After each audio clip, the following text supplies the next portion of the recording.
শান্তিপুর গ্রাম নামে একটি ছোট্ট গ্রাম ছিল। এই গ্রামের সকলেই ছিল জেলে। এই গ্রামের সকলে মাছ ধরায় নিয়োজিত ছিল। গ্রামটির নাম শান্তিপুর হলে গ্রামটিতে তেমনটা শান্তিও ছিল না। দিনের বেলায় তেমন সমস্যা হতো না, কিন্তু রাত হলেই নেমে আসতো নিশির ডাক। তাই গ্রামের সকলেই কখনো রাত হলে একা একা কোথাও যেত না। সেই গ্রামের সকলেই দিনের বেলাতে মাছ ধরতো, কিন্তু দিনের বেলাতে তেমন মাছও পাওয়া যেত না সেই দিঘিতে। তাই কিছু জেলে রাতে মশাল হাতে করে দিঘিতে মাছ ধরতে যেত। এভাবেই দুজন লোক দিঘিতে মাছ ধরে যখনই বাড়িতে ফিরতে যাবে তখনই হঠাৎ ঘটে এক ভয়ঙ্কর ঘটনা। কিরে, আমায় মাছ না দিয়ে চলে যাচ্ছিস বুঝি? তারা এক্ষুনি ঘাড় মটিয়ে দিচ্ছি। দিয়ে যা বলছি, মাছ দিয়ে যা। আমার দিঘির মাছ ধরে নিয়ে যাচ্ছিস, আবার আমায় না দিয়ে চলে যাচ্ছিস। এত বড় সাহস তোদের! গো দিঘি, আমি তোমায় মাছ দিয়ে যাচ্ছি, আবার ভুল হয়ে গেছে। এই দাও তোমার মাছ। এই চল চল, তাড়াতাড়ি এখান থেকে পালাই। গ্রামে দুজন জেলে দিঘিতে কিছু মাছ ফেলে দিয়ে তাড়াতাড়ি করে সেখান থেকে বাড়িতে ফিরে যায়। এভাবেই রাতে যদি কেউ দিঘিতে মাছ ধরতে আসতো তাহলে দিঘিতে মাছ না দিয়ে কেউই সেখান থেকে ফিরতে পারতো না। এভাবে কাটতে থাকে বেশ কটা দিন। কি রে হাবলু, কালটু, মাছ ধরতে যাবি না বুঝি? এই মরা বট গাছের নিচে বসে গল্পের আসর ভালোই তো দিয়েছিস। আজকে সন্ধ্যার আগে আমি দিঘিতে মাছ ধরতে যাব নৌকা নিয়ে। তোরা দুজনে তৈরি থাকিস, আমি ঠিক সময় মতো চলে আসবো। হ্যাঁ গো বুড়ো, ঠিক আছে ঠিক আছে, তুমি এ নিয়ে চিন্তা করো না। তুমি একটু আমাদের সঙ্গে এসো, গল্প করি। আমি আর কালটু ঠিক সময় মতো নৌকা নিয়ে তোমার জন্য দিঘির ধারেও অপেক্ষা করব। এসো তো, আমাদের সঙ্গে গল্পে সামিল হও। হা হা হা হা। আর না রে, আমি আর তোদের সঙ্গে বসে গল্প করছি না। বাড়িতে যাই, হাতে কটা কাজ আছে, কাজগুলো তাড়াতাড়ি সেরে নেই। বিকেলে যে দিঘিতে মাছ ধরতে যেতে হবে, আমি না হয় অন্য কোনো দিন বসে তোদের সাথে গল্প করব। ঠিক আছে বুড়ো, যাও তবে। তুমি ঠিক মতো দিঘির পাড়ে চলে এসো, তোমার জন্য অপেক্ষায় থাকবো। সময় মতো চলে এসো কিন্তু বুড়ো। বুড়ো লোকটি হলো গ্রামের একজন বয়স্ক বৃদ্ধ। সবাই বুড়োকে ভালোবেসে বুড়ো বলেই ডাকে। বুড়ো তেমনি গ্রামের সকলের সঙ্গে হাসি আর গল্পে মাতিয়ে রাখে। কালটু, হাবলু আর বুড়ো এরা তিনজন মিলে দিঘিতে মাছ ধরে সবসময় একসাথে। বুড়ো বুড়োর কাজে বাড়িতে চলে যায় আর সকলেই মরা বট গাছের নিচে বসে গল্প করতে থাকে। কারণ রাতে তো এইভাবে গল্প করতে পারে না, কারণ তারা সবাই ভয় পায়।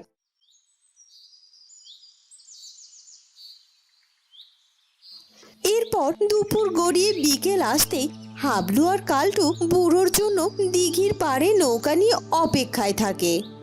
কিরে হাবলু, এখনো বুড়ো আসছে না কেন? বেলা যে বয়ে যায়, রাত হয়ে গেলে কিন্তু আমি দিঘিতে মাছ ধরতে যাব না, এই বলে দিল। আরে কালটু, তুই চিন্তা করিস না। বুড়ো যখন বলেছে ঠিক বুড়ো চলে আসবে। হয়তো কোনো কাজ দেখে ফেসে গেছে, না হলে কোথাও দাঁড়িয়ে গল্পে মেতে উঠেছে। তুই এ নিয়ে চিন্তা করিস না। আর রাত হলে কি হবে, বুড়ো তো অনেক কিছু জানে। বুড়ো থাকলে আমাদের কোনো চিন্তা নেই, বুঝলি তো। হাবলু আর কালটু গল্প করতে করতেই বুড়ো এসে হাজির হয়। কিরে, তোরা চলে এসেছিস? চল তবে রওনা হই। দিঘির মাঝখানটায় আজকে মাছ ধরতে যাব, বুঝলি? চল চল, বেলা যে বয়ে যায়, তাড়াতাড়ি চল, মাছ ধরে বাড়ি ফিরতে হবে। এই তোমার আসার সময় হলো বুড়ো।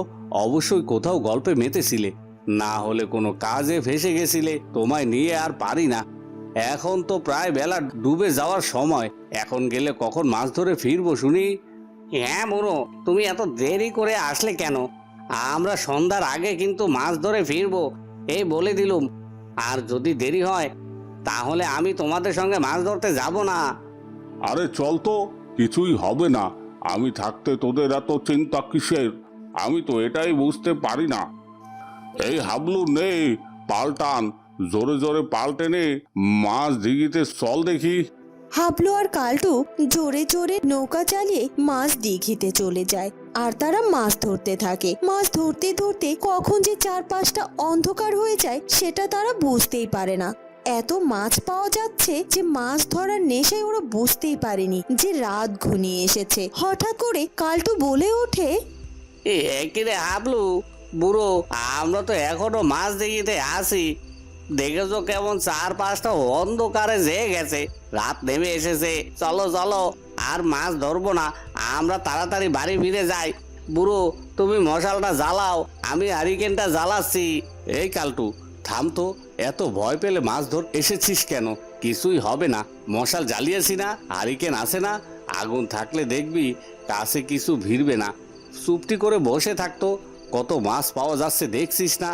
এত মাছ রেখে কি বাড়ি ফেরা যায় বল? ভয় পাস না, চুপটি করে বস। না রে হাবলু, যা মাছ ধরেছি এই ঢের হয়েছে। তুই বরং পাল টেনে নৌকা ঘুরিয়ে নে ডাঙার দিকে, আমরা বরং মাছ ধরতে ধরতে বাড়ি ফিরে যাই। হাবলু আর কালটু নৌকা চালাতে থাকে। বুড়ো এদিকে হঠাৎ করে একটা বিড়ি ধরিয়ে ফেলে। বুড়ো জোরে জোরে দীর্ঘ নিঃশ্বাস নেয় আর বিড়ি টানতে থাকে। এভাবে আকাশের দিকে তাকিয়ে বুড়ো যেন কিছু একটা বুঝতে পারে। সে বুঝতে পারে আশেপাশে কিছু একটা ঘটতে চলেছে। বুড়ো কেমন হঠাৎ করে অস্থির হয়ে পড়ে। চারপাশটা মেঘে অন্ধকার হয়ে যায়। ঝোড়ো বাতাসও বইতে থাকে, জোরে জোরে বিদ্যুৎ চমকাতে থাকে। মনে হয় যেন এই মেঘ ভেঙে দিঘির জলে পড়বে। হাবলু দেখ, বুড়ো কেমন আকাশের দিকে একভাবে তাকিয়ে আছে। আমার মনে হয় বুড়ো তাকিয়ে তাকিয়ে তারা গুনছে, বুঝলি? তুই কিছু জানিস না, বুড়ো আকাশের দিকে তাকিয়ে তাকিয়ে মেঘ গুনছে রে পাগলা। হ্যাঁ গো বুড়ো, কটা মেঘ গুনলে শুনি? না রে, তোরা এসব কিছু বলিস না, তাড়াতাড়ি পাল টেনে পারে চল। আমার শরীরটা যে কেমন অস্থির করছে, মনে হচ্ছে কিছু একটা হতে চলেছে। তাড়াতাড়ি নৌকাটা পারে নেওয়ার চেষ্টা কর। কেন গো বুড়ো, তুমি এ কথা বলছো কেন? তাড়াতাড়ি পারে যেতে বলছো? কি হয়েছে? তুমি কি কিছু বুঝতে পেরেছো? কি হয়েছে বুড়ো, বলো না। আমার তো ভয়ে গা কাঁপা শুরু করেছে। কালটু, আমায় দে পাল, আমি বেয়ে যাচ্ছি। না বুড়ো, তোমার পাল টানা লাগবে না, আমি আর কালটুই জোরে জোরে পালটা টানার চেষ্টা করছি।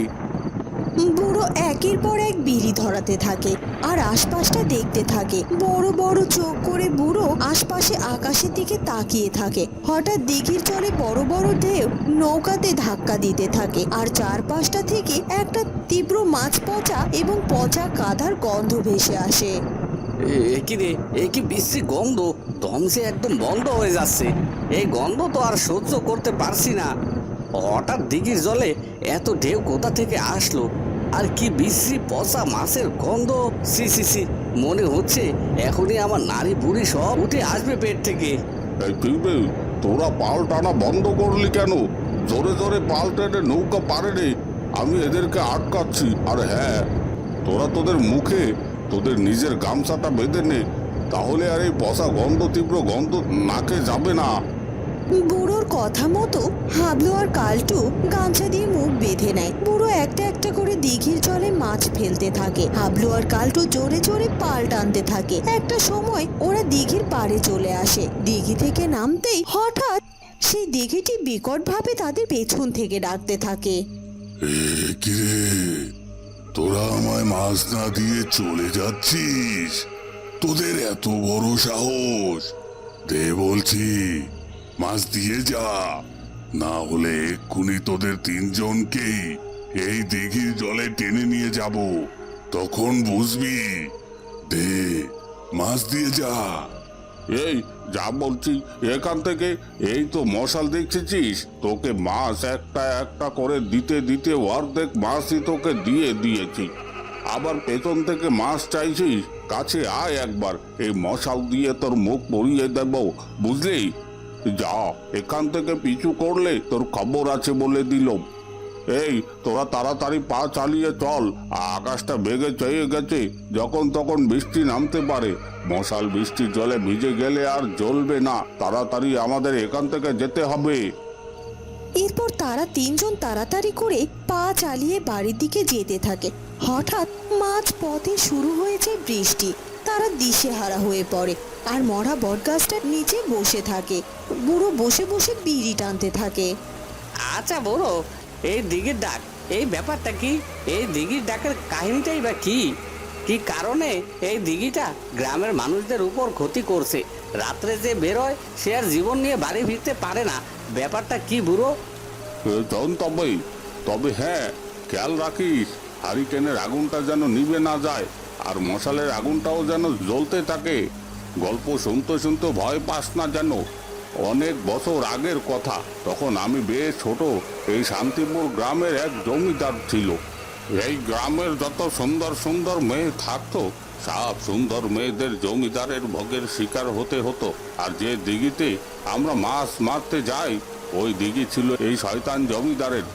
হঠাৎ একদিন সন্ধ্যা হবে হবে ঠিক এই সময় দিঘির ওপারে এক মেয়ে এপারে এসেছিল হাটে বাজার করতে। দিঘির ওপারের গ্রামটাতে তেমন বাজার ঘাট বসতো না, তবে সেই সময় দিঘির ওপারে গ্রামের মানুষজন এপারে এসেই বেশি বাজার করত।